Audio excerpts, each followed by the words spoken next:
you're not already active, get involved. My name's Lee Venus. I'm an organiser for the Newcastle chapter of Anonymous for the Voiceless. So we're Geordie. I apologise to the sign language interpreters in the room for that. Hopefully they can follow me. I'm going to talk to you a little bit about Anonymous for the Voiceless and the events that we do called A Cube of Truth. You may have seen these things on YouTube, you may have seen them in the cities where you live, but I'm going to tell you a bit about how it works, the structure, the organisation, what the volunteers do, and how you can get involved as well. But first, I thought I'd tell you a little bit about myself, my little vegan journey. Myself, I do a bunch of stuff outside of this. I manage a museum, I'm a writer for arts and culture, I interview people, I'm a board member for a dance company, I work on my wife's design business, and I'm the leader of the Minimalists group in Newcastle. I'm also a vegan. I never used to be. I never thought I would be. I never thought I'd be an activist, and I certainly never thought I'd be standing here doing this in front of approximately 1 million people. It's quite daunting. So I was brought up in the northeast of England, working class background. The most exotic thing I ever ate was like a paella on holiday, or baked beans that had sausages in them. That was like as exotic as it got in the 80s in Newcastle. So I ate the same diet my parents did, like everybody else. I never knew about vegetarianism, I never knew about veganism. I certainly had never met a vegan. And I just went on through my life, never thinking about what I ate or where it come from. When I was in my 20s, I started reading a book, and the book was called The Great Ape Project. Those of you who are familiar with it, it's a project that's still going, they're doing really great stuff. It's about giving rights to great apes, so chimpanzees, bonobos, orangutans, gorillas. I started reading this book, and it started challenging me with my own speciesism. I found out what speciesism was, I had no idea about it before this, and it started making me really think. If I'm thinking about these other species that are so close to us, how deep does the rabbit hole go? How far does this go? I started thinking about the animals I was eating, what my responsibility was towards them. But again, I wasn't going to change my diet at this point. I wasn't really thinking about it, but I had discovered I was a speciesist, and my diet lent itself to that. I went on a work trip. I went to Edinburgh with a vegetarian. I think it's the first one I can remember meeting. And everything was kind of paid for on the work trip. So I got talking about this bloody book I was reading. And he said, well, we're here, everything's paid for. Why don't you be vegetarian for the week and just see what happens? I did it. It was amazing. The food was incredible. I never ate better than I did that week. And I never looked back. So that was it, really. Vegetarian. I did that for like 7 or 8 years.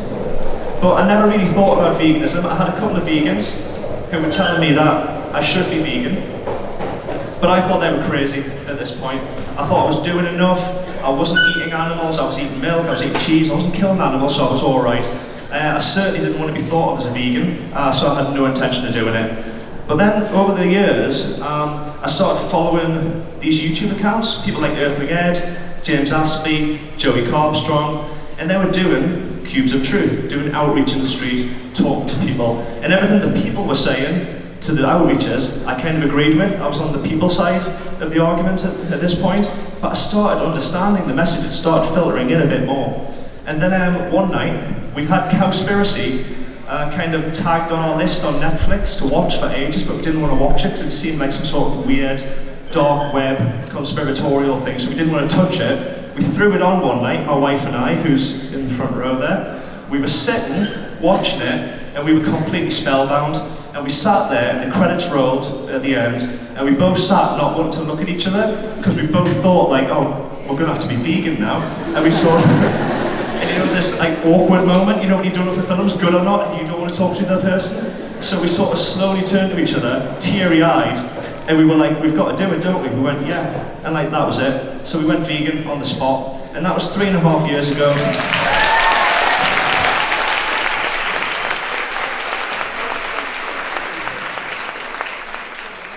Cowspiracy, man, it's a good one, isn't it? Turned Dirty Sanchez guy last night as well. It's a really good one. If you haven't seen it, check it out. But we did it on the spot, but again, I was a self-hating vegan at this point. I went from vegetarian to self-hating vegan overnight. Didn't want to be called one, it's my personal choice. I don't want to talk about it, leave me alone. Vegans are crazy, I hate them. So that was where I was going. And I was like that for a couple of years, and my wife, because she's right most of the time, was saying to me, you have to start talking about this. You have to start having the conversation. You need to get out there. We need to get out there and do something. So, I was watching the guys online, Ed, Joey, and James, and we looked up Anonymous for the Voiceless online, and we found out there was a there was a chapter, a local chapter had just started in Newcastle. We'd missed the first Cube, but we thought we'd go along to a workshop they're doing, and we went to the first Cube of Truth event. I didn't want to talk to anybody again. I wanted to just slap the mask on and not do anything, but within about an hour I was talking to the public and I was into it, and I've never looked back since then. Joey Carpstrong came up as well around the same time. He did a workshop with us with the Newcastle chapter, and then I went on a save, an animal save where you go to a slaughterhouse, you see the animals going in, you give them a moment of comfort, you share the footage online. So I got involved in that as well, and again, never looked back. So now, I still am an organiser for Newcastle Anonymous for Voiceless. I volunteer for the Save Movement, I volunteer for Free Vegan Cookout, the Humane League, and Animal Rebellion. So I'm involved in quite a bit of stuff, and it's one of the best decisions I've ever made. Getting activism, going vegan was 100% the best decision I've ever made. Getting active was 110% the best decision I've ever made. I'd recommend it to everyone. We also became a meme, me and my wife. we went to the Animal Rights March this year. We got married 2 weeks ago, so we went in our wedding gear.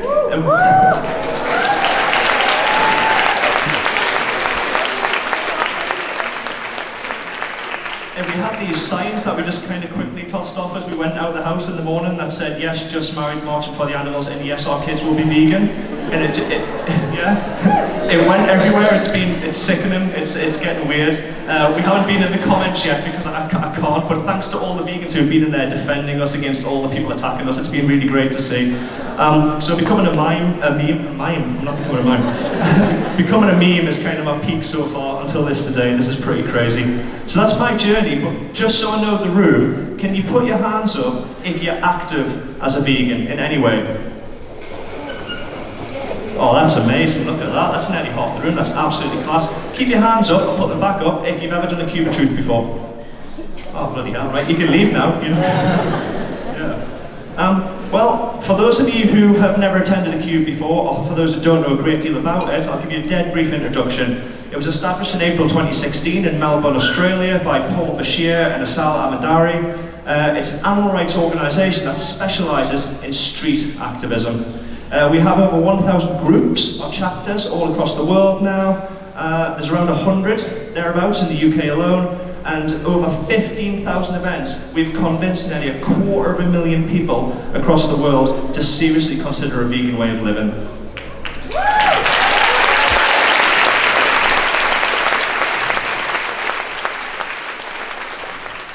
We've also held some eye-catching campaigns. We've done a 24-hour Cube of Truth event in Berlin and Amsterdam. We recently pulled off cubes for 12 hours a day across 8 days in New York City for the Week of Truth as well, which is absolutely phenomenal. James, who's the UK regional organiser, is going to come up later. He went to it. I'm so jealous. It sounded absolutely phenomenal. 8 days of taking to the streets in New York City and making a real impact. What sets the Cube apart from other types of activism is our focus on structure and professionalism. We have several guidelines in place that are changing and updating all of the time. From the start, we've been committed to being well organised, and we're always working together to tighten up how we work across the world. The reason for this focus on structure and professionalism is brilliantly captured in a quote by Martin Luther King Jr., which goes, "Those who love peace must learn to organise as effectively as those who love war." And I think that's a really important message to take home with us. When it comes to animal rights advocacy, there's two kind of broad churches. There's welfareism and abolitionism, and within that there are all kinds of different types of activism you can get involved with, whatever suits you and whatever suits the audience as well. It's brilliant. Different messages for different people. Reform, or welfareism, seeks out to improve the conditions the animals live in and how they're raised. Abolitionism is the complete abolishment of animal exploitation. AV,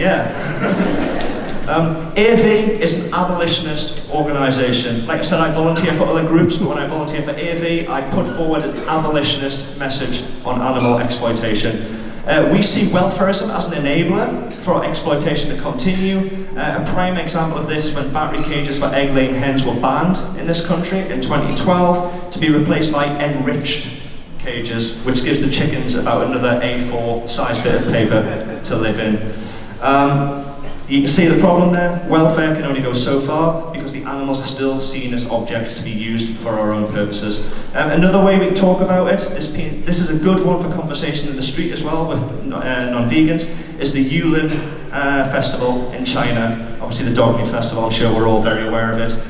The people who are campaigning to end that are not campaigning for better cages or a humane death for the dogs. They're campaigning for the complete ending of this terrible, terrible trade.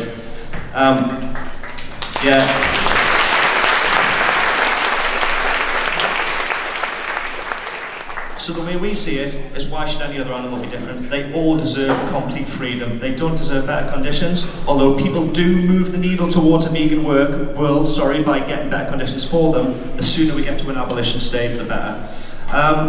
Recently, AV has become more vocal about this abolitionist stance as well, and not least to ensure we can best achieve consistent messaging, but also get volunteers who are comfortable with the message and comfortable about talking to it to the public.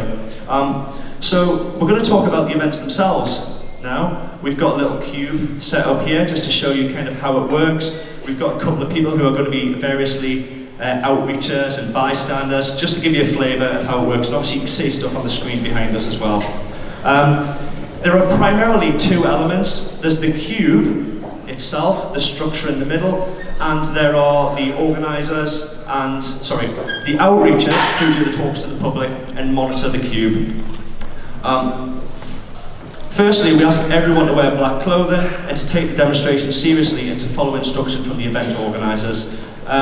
Chapters have anything from 1 to 3 organisers. We've got 3 in Newcastle. Their function, we keep the volunteer group going on Facebook, organise events, but it's also to make sure the events are safe, work, and are comfortable for all of the volunteers involved, and that they're effective and we follow the standards AV set. We liaise with the police as well, and local authorities. We've got a good relationship with our police. Some chapters don't, some have trouble. We've always been all right, but we feel it's very important to have the police understand and know what's going on. The masks are a big element. We often get asked what the hell we're doing with the masks. For those of you who don't know, it's from V for Vendetta. It's the Alan Moore comic from the 1980s, which is phenomenal. Then a really good film with Natalie Portman and Hugo Weaving. The masks gain notoriety, they gain notoriety as they were used by the activist group Anonymous, then they were used for the Occupy movement. It's just an iconic symbol used worldwide that people recognise, and ultimately it gets people to stop in the street when they're walking past and just see what the hell we're doing. It attracts them to come over and see what's on the screens. Some people don't like the masks, but it's the way some people don't like clowns. If you don't, you don't. But it does attract people over, and the key thing is that the intention is for the focus of the bystanders to not be on the face of the people holding the footage, it's on the footage itself. So it's to get people across, but it's also to focus eyes on what we're showing people. Through the work and through the masks, we encourage viewers who are looking at this to consider the anonymous nature and the voiceless nature of the animals being exploited across the world. We hold meetups beforehand, we go for a coffee, we talk to new activists, we get them involved, we give them a brief, and then we have a big dirty vegan meal afterwards as well. We usually go for a bit of a social, but in the middle, it's pretty tight. We're a pretty tight ship, dead organised, dead professional. When we get the event set up, we have a briefing.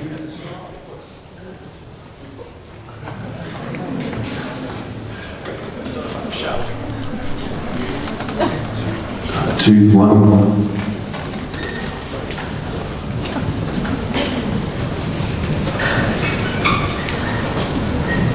Hello? Alright, from the top. So my name's Lee Venus, I'm so we have a social afterwards, but the two main roles in the cube are those who are in the cube and on outreach. So the cube itself, we always have equal numbers on every side. We can grow it as large as you like. You're going to see on the screen here some massive ones, really huge cubes, but they're always the same sort of structure. Every volunteer at the event has to take their turn going in the cube as well. Organisers as well. Unless you've got a medical condition or some reason why you can't go in, you go in there, we take turns, we all have a go. Everybody needs to be stood up, standing still, like a soldier, facing forward. We get a lot of kids especially coming up thinking it's mannequins or it's not real people, and they kind of like try and poke your eyes or hit you elsewhere or just make something happen. That's because we stand really still when we're doing the thing. And on the screens, the footage that the Cube people hold is it's footage from animal agriculture that's usually specific to the country in which the event has taken place. So it's within the last 5 to 10 years or so. It's land of hope and glory. It's a lot of footage captured by people going into slaughterhouses illegally and getting the footage out. Most of it's standard practice. There are some instances of abuse in there as well, which are really quite shocking, that are happening within slaughterhouses or within animal agriculture that are in there as well. But for the most part, standard practice. We do show clips from Dominion now as well, even though Dominion isn't the country we're in. Obviously it's over in Australia. The footage, and I mean this in the weirdest sense possible, is brilliant. It's HD, it's graphic as hell, it's beautifully shot footage of horrific stuff happening. What we find is it not only gets people over and they can really see what's happening, it helps us put forward the message that this isn't a local thing. We can't do better by buying somewhere else. This is happening everywhere across the world, so it really helps us with that. If someone in the Cube is holding a device and a bystander is quite obviously watching the footage that's on there, it's a good idea for the person in the Cube to extend their arms forward with the screen, just like that. So the bystander kind of gets attracted to it. If they're standing at a bit of a distance or orbiting the Cube, they'll kind of come in when this weird robot holds out the screen, and then they get a bit closer to it. We always mute the devices that are shown in the footage as well. The sound is either Earth and Ned doing his narration on Land of Hope and Glory, or it's graphic sounds of animals being killed. The reason we mute it is because, well, it's two reasons. The job of the people on outreach are the people who are acting as narrators. As good as Ed is, and I saw his talk last night, which was absolutely phenomenal and inspirational, it's important that the focus is on the person having the conversation with the member of the public, and that person has the responsibility to narrate what's going on. Also, if we're blasting out the sound of pigs dying in gas chambers, it's horrific, and people will rightly be kind of just put off. They're not even going to get close. So the sound is unhelpful to what we're trying to do. What we do have often is a speaker. We have a little speaker in the center of the Cube. We play some music. It's quite chill, sort of. It's a bit sad, but an air of wistfulness to it as well. It just gives that sort of ambience to the Cube, that there's something important happening, something to pay attention to, and it just gives the right feel about what we're doing. The aesthetic of the Cube as well is critical to the impact that we have. There are a few things that are not ideal for people in the Cube to do: slouching, moving around, picking their nose, being on their phones, having headphones in. As tempting as it is to have headphones in, that means you're removed from the demonstration, you're not participating, so we really run a tight ship. As tempting as it may be to put on a pair of headphones and listen to something else. Anybody who's in the Cube who wants to come out, they can raise their hand and say, I want to come out, but we generally rotate people every 20 or 30 minutes. So if you're worried about being in there for like 4 hours, because I was, you can come out whenever you want, but it's generally going to be every 20 or 30 minutes or so. The other reason people will put up their hand, and the reason we need people in the Cube not to have headphones in, or otherwise be not paying attention, is because if one of the people in the Cube sees somebody who's standing looking at the footage and there isn't an outreacher talking to them, they'll put up their hand and they'll direct people to the outreacher. They'll direct the outreacher to the person so they can then have a conversation. We also are pretty tight on children unaccompanied looking at the footage as well. Children are quite attracted to it. They oddly are kind of not, they're not all right with watching it, but they're always quite captivated by it. And we do have parents who stand with the children and let them watch it. We have parents who try to pull the children away. But if there's a child unaccompanied, we've got to be careful. We get in front of them, between them and the screen. We ask where the parents are, and we just try to monitor it on that basis. So on outreach then, so you can see people here doing outreach, chatting to members of the public. We have a very clear vegan message throughout all of this. Remember, we're an abolitionist organisation. We don't encourage vegetarianism, meat-free Mondays, flexitarianism, pescatarianism, going vegan after 6 o'clock at night, whatever it may be. We have an animal abolition message, and we do not promote reductivist stances at our events. We work to ensure too that people understand that veganism is not some trendy diet choice. There's actually some quite good stuff going on now with Beyonce and Miley Cyrus promoting it as a pretty trendy diet choice. It inches people along, but that's not our job. We're here to inform people that veganism is a philosophy and a way of living. It's a philosophy and way of living that eschews all forms of animal exploitation and cruelty when it comes to using meat, clothing, or for any other purpose, as far as is possible and practicable. That's a key thing when you're talking to people. Else you end up in the pig on a desert island situation when really they're just going to Sainsbury's. The key message, of course, is that we are telling people that animals are not seen as property and they're not for our own benefit, so again, an abolitionist stance. We set the cube up, as you see here, and the outreachers spread out around it, hanging out, and looking for people taking interest in the screens. The people that are on outreach will only talk to people who are interested. They don't go running up to people and dragging them across. We don't do that. It's people who come up and want to have a conversation with us. We kind of pre-qualify the public. We ask them a question to see if they're open-minded enough to talk about the issue and if they're genuinely interested in having the conversation. And we do not encourage them to approach the cube. We don't interrupt outreaches as well. No matter what's happening, Ben or Matt wouldn't go over to another one and jump in on the conversation. It's disrespectful to the person doing the outreach, but also if you're like a non-vegan and this is your first encounter with vegans, if you're standing looking at the footage and you're talking to Ben and he's being awesome, and then 3 other vegan activists like flock you and start talking to you, it's off-putting for people, so we just make sure outreachers don't interrupt other outreachers.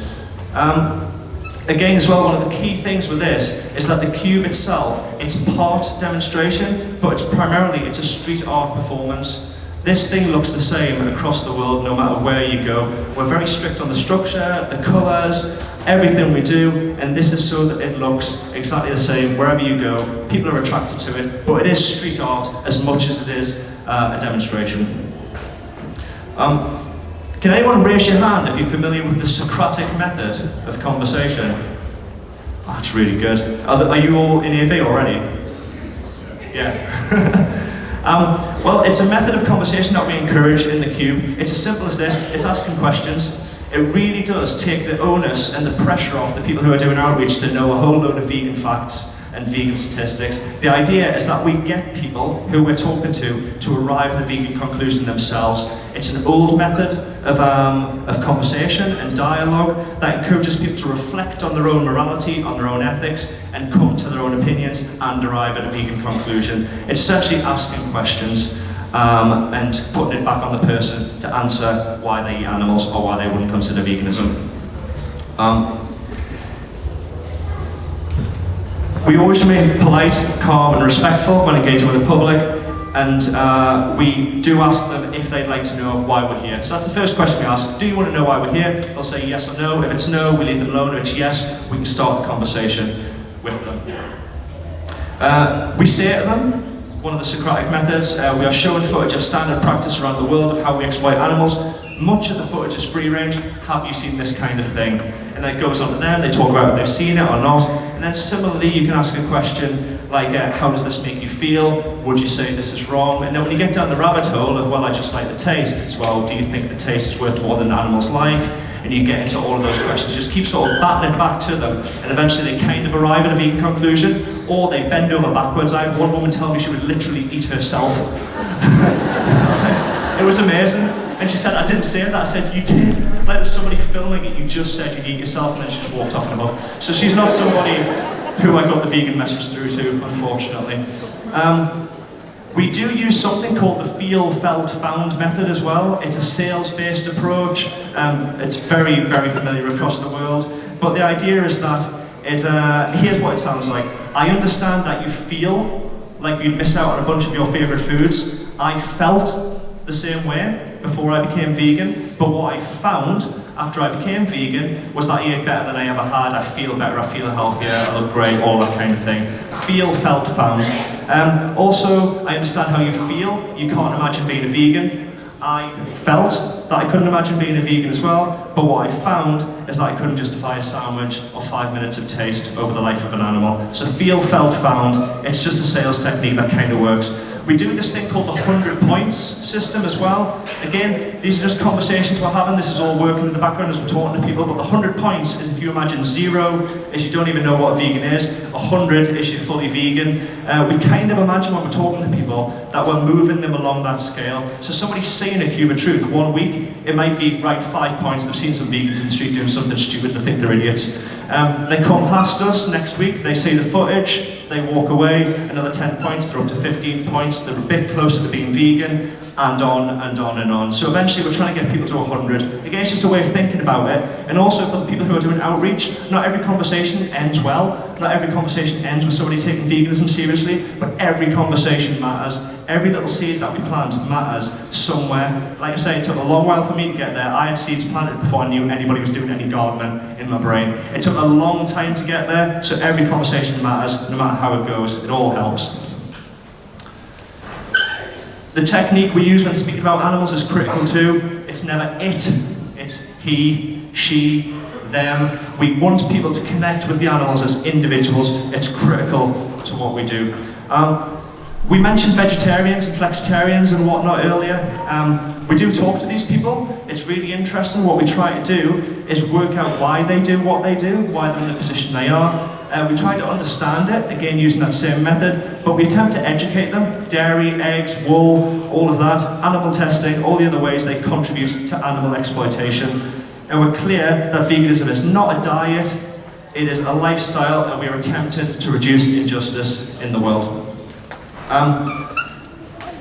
If anybody goes and eats meat less, or exploits animals less, it shouldn't be because we've encouraged them to do so. Again, we aren't reductivists, we aren't welfareists, we're animal abolitionists, so that's why we don't encourage it. We do highlight that many of us started as vegetarians. I did, a lot of us did, and one of the ways we get this across while maintaining the abolitionist stance is we say to people like, look, we're all different people here. A lot of us were vegetarians, pescatarians, flexitarians before we went vegan, but we know what? We've all got one thing in common, and the one thing in common that every single vegan has got, that I know, is that they just wish they'd done it years ago. So we can talk to people about vegetarianism and what they're doing, try to get them to be an abolitionist, but the point is, when they become vegan, we know that they're just going to regret not doing it sooner, so we try to get that across to people.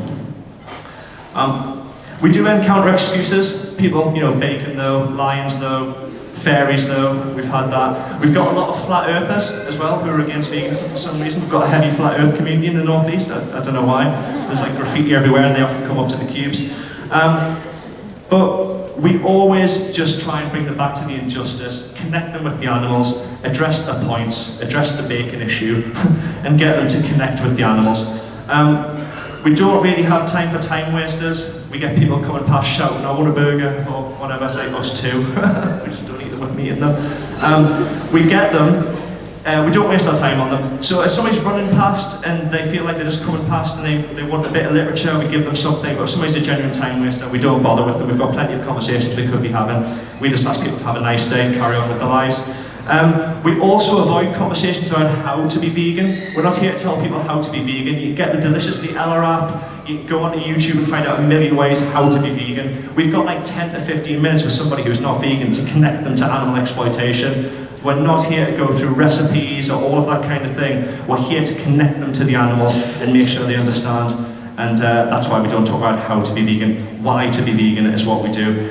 And the core focus is emotional connection. And we also let them know that they are kind of accountable. If you don't know, you don't know, but if you do, you do. And if you do, you're accountable. So we try to get them to understand that accountability and to understand the benefits that they can have by just getting vegan as quickly as possible. Not least if you're the only vegan in the world, you can sleep easy at night knowing you're not paying into this stuff. So we try and get them there as quick as we can. So the conversations go on, they go on for some time. When we bring them to a close, we need to know when that moment's coming. We have literature in the form of business cards. The business cards, you can see Ben's successfully had an outreach conversation here with Carla, who's now fully vegan. Yeah, she is fully vegan as well. Yeah, but we hand out the card. The card has various resources on there, so it's got links to stuff on YouTube and Netflix. It's got Gary Yourofsky's speech. That's a really good one to send people to straight away because it's 40 minutes and it will change your life. It's got Cowspiracy, it's got Earthing Air, Joey, all of that. and we just give people the cards. We only hand them out in two situations. It's if someone asks for one, or if we have a productive conversation, we feel they're genuinely taking veganism seriously and they need a bit of help to edge them along.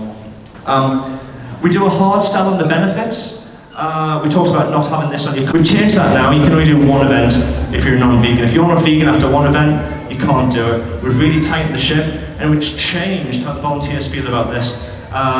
A lot of them really appreciate that we're tightening up, becoming more professional, and really honing what we do. And also, we aren't here to really devote our energies to transitioning volunteers to veganism. So it's really helped with that as well.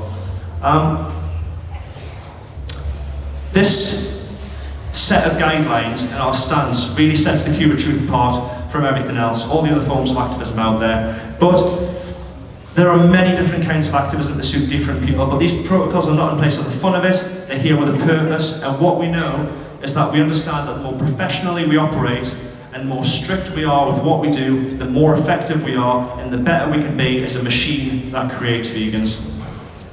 The goal when talking to people who approach us who are already vegan is to get them to get active as quickly as we can. We appreciate what they're doing, we talk to them about the Cube, how they can get involved, and we really try and get them to understand that veganism is a kind of null situation. It's just the basic standard. You have to be active, you have to get out there, you have to use your voice, and we encourage non-vegans to start there as soon as they can. Like I say, we've got over 100 chapters in the UK, and that's only second to the USA. So if you want to get involved, you can visit our website, cubetruth.com, click on locations, and there'll be a map showing where they take place. Get along to your nearest one. If there's not one near you, set one up. We've got help, and we can get you to do that as well. There's some chapters that have got 4 or 5 people, and they do Cubes of Truth with 2 people in the Cube and 2 people doing outreach. It can be done. Just get involved. So, wrapping up. For those of you who are involved with AV in the room, thanks so much for everything you do. It's a phenomenal organisation. It got me into activism, and it's changed everything that I do in my life. So I hope you feel the same, and I hope you're doing well in AV, and please carry on doing what you're doing. For those of you who are active with other organisations or as individuals, thanks so much for everything you guys are doing as well. For those of you who aren't active, please consider it. AV have a stall here all weekend. Come and talk to us. Grab me if you see me walking around. I'll talk to you about it as well if you want to get involved. But you may find another flavour of activism that works for you. Whatever you do, get involved and be a voice for the animals. When we saw Earth and Ed last night, you talked about this thing, about a snowball effect that you felt was going on. The snowball's getting bigger and bigger. It's exponentially grown. We're getting more active. We're building our numbers. All of that. And that's all brilliant, but it needs people to kick the snowball. It really does. We need people to move that snowball down the hill as fast as we can to get more people active. The more people are vegan, the more people become vegan. That's what we know. We know this is a highly effective form of activism and advocacy, and what I know as an individual who never thought I'd be active, much less doing this, as people are still coming in, it's absolutely bizarre. I never thought I'd be doing this, and outside of all of the work that we do for the animals, and it is amazing what we do, and we are there for them, it's been one of the most profoundly life-changing things for me. I've made friends for life as a result of doing this, and it's changed my life, and hopefully, in some small way, we're changing the lives of animals as well. So, thank you very much, everybody, for listening to us, and thanks for your time.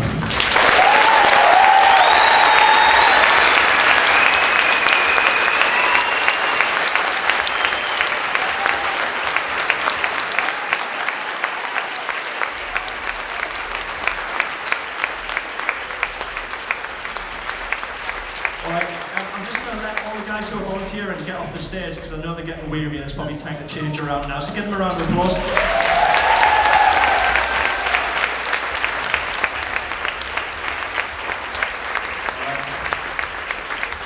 What we're going to do now, we haven't got much time, but we've got a couple of minutes. We're going to really quickly take some questions or any questions from the crowd. I'm going to invite our brilliant UK regional organiser, James Prescott, at the stage with me, and our our Newcastle organiser, Ben, is going to stay with us as well for any questions that you've got. I think there's a Roman mic going around somewhere, so if anyone's got a question, throw it at us and we'll be as quick as we can and get through as many as we can.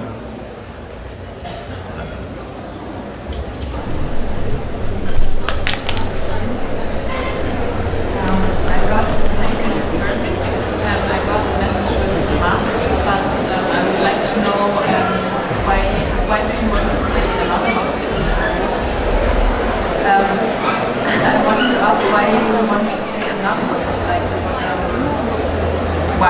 why can we not show our face and say I'm for this topic and everything? Yeah, so the question there really is, why do we stay anonymous? We talked about why we use the masks, but I guess it's why we as individuals stay anonymous. It's a very good point. I think and the guys can chip in here, but for me it's a performative thing. One of the key things with this is a street art performance. The focus is to get the people who are looking to focus squarely on the footage. The masks attract them across. We're trying to use the masks to focus people onto the footage and also to recognise the anonymous nature of the animals and their voiceless nature as well. All of us are kind of visible in other ways, and I think I completely understand your point. I'm happy to be up here and just be me, visible, talking about the animals, but I think it's about the street art element of it, the performative aspect of it. There's a couple of other reasons as well. We've also got so that the bystander feels relaxed. If it's a case someone is holding footage, they're going to feel relatively uncomfortable watching that footage anyway. We don't want then extra pressure of the person holding the screen to be staring at them. So it removes that, which means the bystander can relax a little bit more and not feel as pressured. But also for volunteers who do wish to be a little bit more anonymous, maybe volunteers who are teachers, police officers, newly vegans and don't want to tell everyone yet, they can still participate without having their friends and family see them there. So I hope that answers your question. Any other questions, guys? Raise your hands. We're just bringing a mic over. Yeah, so I'm wondering, how do you take care of your own mental health? Like, I know a lot of people that are scared for their mental health, and me as well. When you're reaching out, you have to see these graphic images all the time. How do you do that? Take care of your own mental health so that you keep doing it? Yeah, great question. So this is one of the reasons why we try and build such a community with AV. So we have maybe a coffee before we do the event. We all get to know each other. We have a big family. We then take the event very seriously. It's a very professional demonstration. And then afterwards we all go hang out again. So we, as well as being serious and taking serious action for the animals, on top of that we then hang out. We have a community, we have friends there who we can then talk to about our experiences. If it's a case that you really can't look at the footage, you just don't want to outreach people, but you want to still be involved, you want to spread the word, then you can stand in the queue. When you're taking a break from the queue, you don't have to do outreach. You can take a break, take 5-10 minutes, sit down, then come back to the event. The event's usually 3-4 hours. That's sort of the standard time. And if it's a case that you can't look at the footage because you don't want to have those conversations, jump in the queue. There's also a thing about developing this muscle, this resilience muscle. There's no doubt you're going to be seeing trauma in your own life and also in the queue. Whereas you develop this muscle, this resilience to seeing this, it's never going to be easy, but things like the save movement as well, so I found that really useful for me, going outside a slaughterhouse and seeing these animals go in. You build this, you build a community like James said, but you also build this muscle within you. It can be daunting, but if you expose yourself a little bit in a supportive community, it can really give you a lot of resilience. Alright guys, we're going to wrap it up soon, but one more question, if anyone's got a question about anything at all.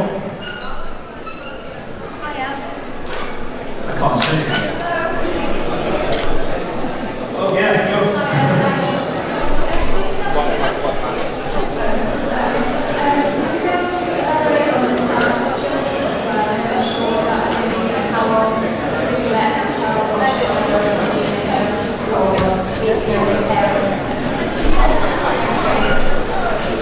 Hey, it's a great question. We have two questions with children usually, so the one just there in terms of how old children are when they're able to stop. We encourage everyone to see the truth of what happens to animals.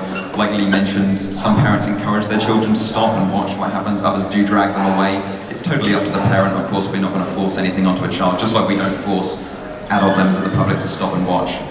In terms of children stopping who appear to be unaccompanied, if they are of the age where there should be a parent, then we will ask them where their parent is. If it's a case that they are young adults, but their parents have trusted them to go out into a busy city because they trust their own decision making, then we'll have a conversation with them, but we'll tailor our conversation to their age.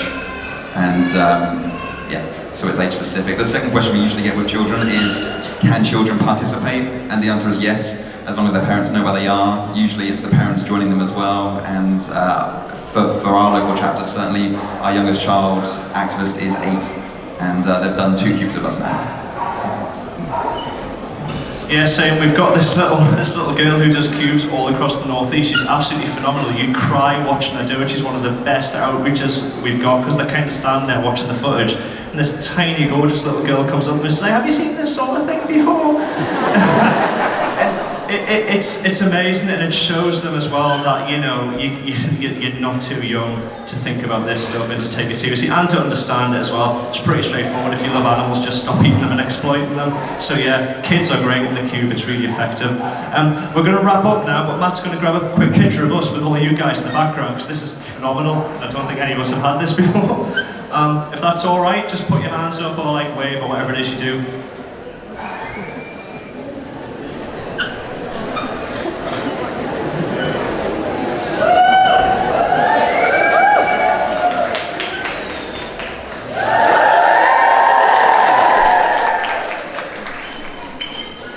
Right, thanks everybody.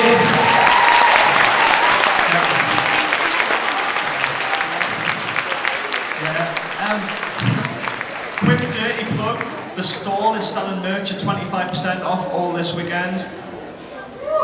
Oh yeah, sorry, another day. I'm really sorry, the people who want to come on stage, but so the stall's selling merch at 25% off. We're also doing a massive Cube of Truth in Newcastle. We're going to wrap the monument in a cube. We're going to take it over. It's Sunday the 29th of September. If you can, get up. We need at least 100 volunteers. If we have more, we're going to take over the whole city centre.